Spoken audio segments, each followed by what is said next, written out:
This is the Game Philosopher, and this is where we talk about anime, manga, gaming, philosophy. And for today, you guys have seen my previous videos, and a lot of times I show you my addiction to VR. I love VR. In fact, one of my earlier series was on the phenomenological questions that VR gives us. In fact, it's the same things that people are wowed by whenever they first see it, and I am very entertained whenever someone first finds their VR and they play. A visitor so that they can actually experience it for themselves, so I can be entertained by their VRs or their experience with the VR. So today, to help you out, so that you can all get the same really interesting experiences, I decided I'm going to start doing product reviews. And for this review, since we're talking about VRs, you've seen this little gadget within some of my skits I've done. This is the Google Daydream. It's a very comfortable VR headset. In fact, it's very interesting to use.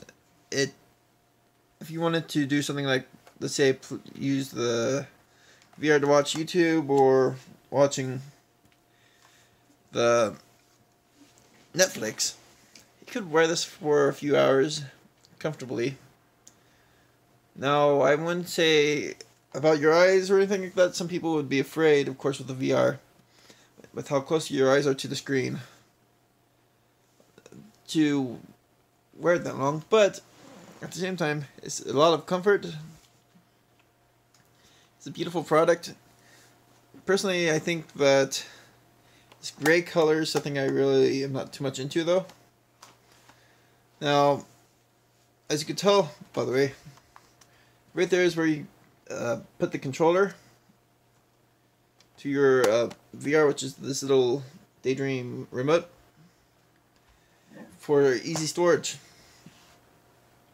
And how this works is you put your phone, for setting up the VR, you set your phone right in between. Of course, I can't demonstrate because I'm not using a webcam for this video. I'm using my phone as the camera, so I can't really show it too much. But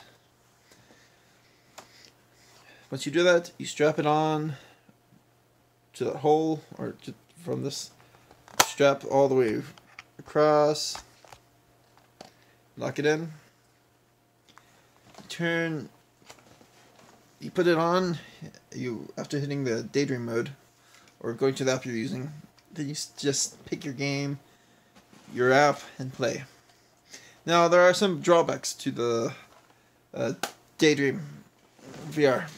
One drawback is that it's a very obvious one. Google actually had a VR headset before called the Cardboard, and in that one they did not have a little motion remote. And as a result, there are a lot of older apps that you can find on Google Play or even on the browsers which go by the Cardboard, and so you don't really get to use this a lot if you look at these older games and apps. Now, another drawback being that since it's mobile gaming, you're not going to be too impressed by the gameplay that you experience as opposed to playing, let's say, an Oculus Rift game or a PlayStation VR game. Now, this is a very forgivable thing because, of course, your phone can't really hold that much data, and so why would you want it? I mean, like, that's a big thing. Now, another drawback, I think, would be, this has not happened to me, obviously, but just how weak that little strap is.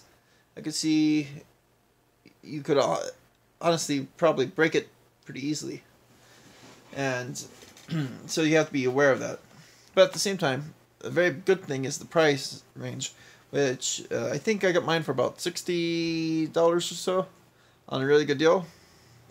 But typically it's around 90, and most VR gaming costs a fortune. I mean, like, for example, with the PlayStation VR, you have to buy not only the VR, you have to buy the games, you have to buy the PlayStation 4 itself. You might want to buy a dock for it too. With all that, for $90, you can get this. You already have your phone. Although it's best to use an Android, not so much a iPhone. Of course, I never tried using this device on iPhone, so I can't really say by experience. Then what you have to do is buy games for probably, I think the price range is from free to 15 being the highest I've seen. Now, app-wise, there's a lot of really good apps. So, I mean, like, the only app I've really had trouble with the VR, the Daydream VR, would be the CNN app. Of course, CNN, well, the rest of the country is getting pissed off at you for what people call fake news. I'm getting pissed off at you for your apps. Get your shit together. Now,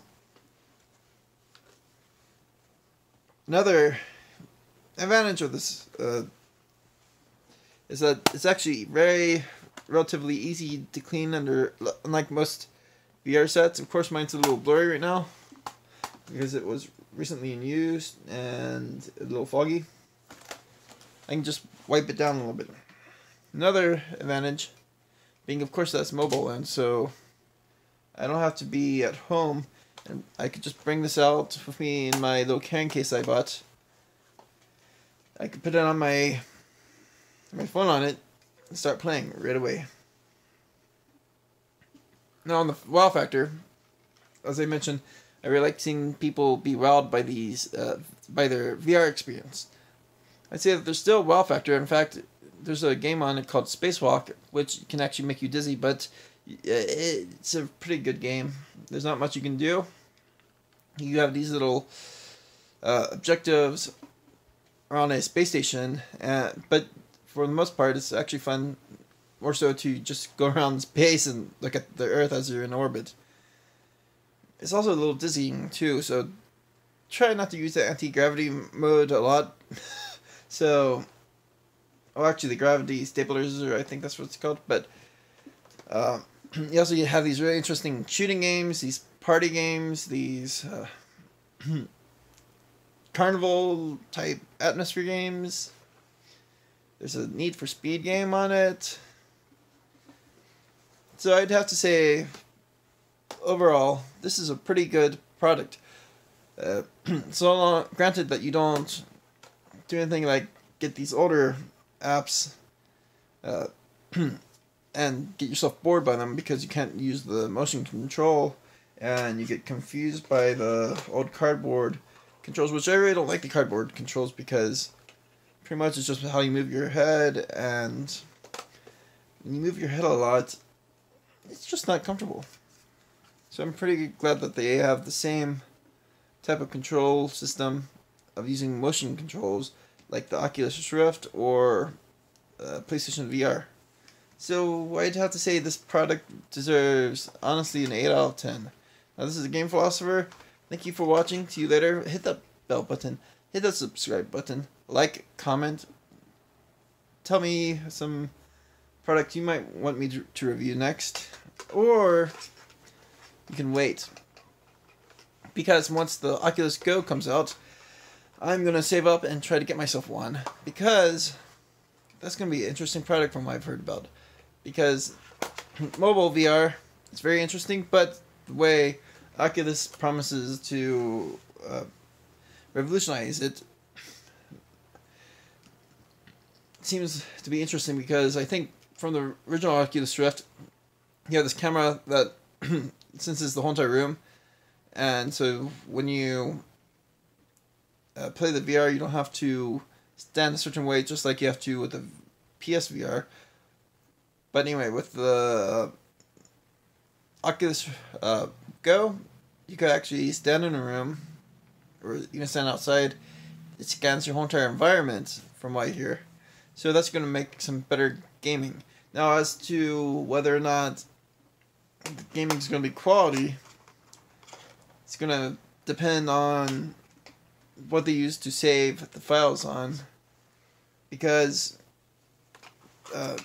as much as I like the mobile gaming with the VR, I really don't have much confidence that at this point there's going to be anything too major. But at the same time, since it's in its infancy, we can't really be too judgmental about that. We have to be forgiving. So, thanks for watching.